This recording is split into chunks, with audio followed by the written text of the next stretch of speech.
So this doesn't address any of your particular questions, but I thought it would be a good page to bring up because our programs here have a lot of different types of elements on here.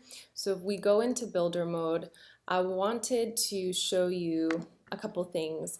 So we talked about how each thing has its container. So this is a container that has this is the row, but you'll notice that these are, if by default, this content isn't necessarily this narrow. That was a design decision. So just to familiarize you a little bit with the settings, you will see here the width of this row that is highlighted now is full width, but the content width is set to 850 pixels wide.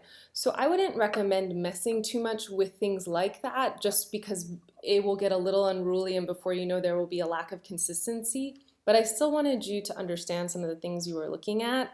And so each of these, when you come in here, you can see the settings just for the heading.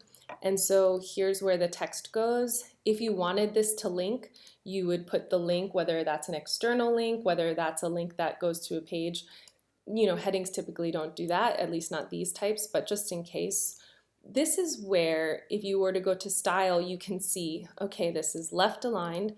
This is what we have designated to be an H2 tag. All of this stuff you don't need to touch. We haven't touched it.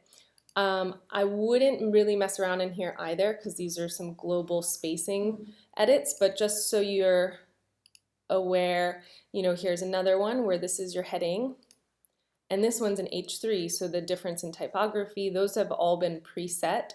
And then this is different looking because it's a text editor as opposed to these are headings and this is a text editor. So this is something that you're probably familiar with because it looks very much like the WYSIWYG on a WordPress backend.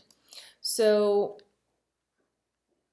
again, these are all individual. So this is another, I think this is the last of our heading styles that have been designated. So we have an H4 here. So this was an H2, an H3, an H4, and then body copy.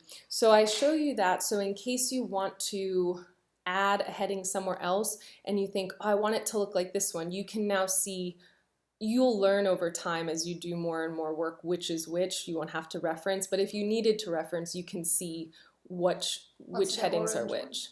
The orange one is a heading that is also a link. So the style designated for links is for it to be orange. So that's why the heading looks like this, but since we have a link to it, it becomes orange.